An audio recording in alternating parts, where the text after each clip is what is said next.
السلام عليكم ورحمة الله تعالى وبركاته. معامل شرفت لك وصل هذا الشركة أسكنكم.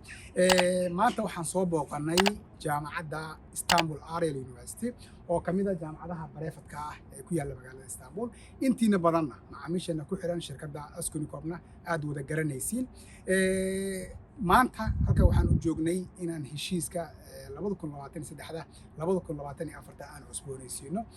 سيدا الله سبحانه لابد السنة إلا صور دافي لابد iyo 22 iyo 22 qaaradda Afrika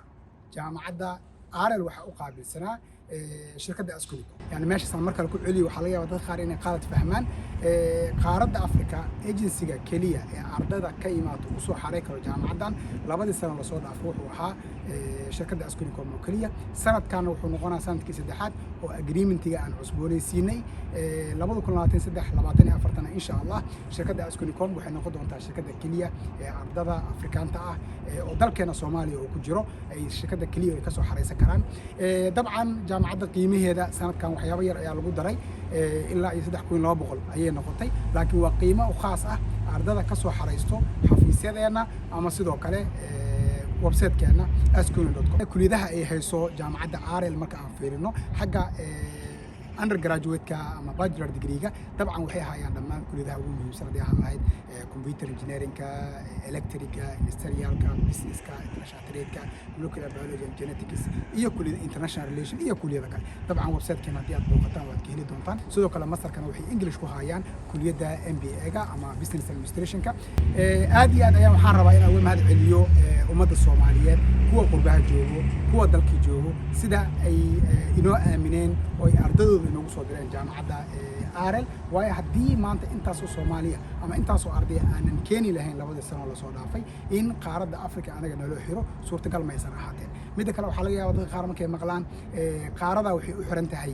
agency waxaa laga yaabaa inaad qalad fahantaan oo dhahdaan Soomaalidu meel walba aadu waxbay xiraneen inay wax isla cunaan ma ogola sidaas ma ahan waddankan Turkiga jaamacadihiisa agency-gii number balan qaado tusaale ahaan agency-gii 150 ama 200 ama 300 aan keenaa dhaho ay jaamacadaas waxay u xirtaa ama waddan ama waxay u xirtaa qaarad marka way jiraan jaamacada maanta Asconicom aysan arday gey karin oo 100% Arab u xiran iyo waxa jiro jaamacado 100% shirkadda Asconicom u xiran sidoo kale sanadkan kaliya ma ahan jaamacadda Arel jaamacadaha exclusive-ka shirkadeena u ah waxaa jira jaamacado kale oo culture kamid tahay oo Aiden kamid tahay oo Medable kamid tahay oo Atlas kamid tahay Austin kamid tahay jaamacado kale kamid yihiin dabcan kuwaasna video mahad celina oo runtii aan uga mahad celinayo ummadda Soomaaliyeed inay ka dhigeen Asconicom shirkadda kaliya ee ugu weyn qaaradda Afrika jaamacadihiina ay maanta u tartamayaan inay exclusive Africana siiyaan ama qaaradda Afrika noo xiran u tartamayaan adinka ayaa ina gaarsiye ayaan aaminsanahay marka video ay ka mahad celinayna waa idin soo duuba haddii marka aan soo koobo jaamacadda Istanbul Arel marka loo fiirsho xagga qiimaha iyo marka loo fiirsho xagga deegaan ahaantaba waxay kamid tahay jaamacadaha ugu qiimaha jaban magaalada Istanbul jaamacadaha ku yaalo sidaas aaweed haddii aad u baahan tihiin in jaamacaddan aad ku dhigataan qiimo jaban waxa idin leeyahay waxa idinku sugeynaa xafiisadeena ama sidoo kale waxaad ka soo xareysan kartaan website-ka waliba idinkoo aan dhiibin wax lacag khidmada ama sidoo kale aan dhiibin wax lacag application fee aniga ardayda xafiisadeena soo galaan wax lacag ma bixiyaan kaliya ayaga ayaa waxay helaan qiimo dhimis iyo in ay helaan xogta saxda ah ee jaamacadaha dalka Turkiga waxaan idin leeyahay mar kale ku soo dhawaada jaamacadda Istanbul Arel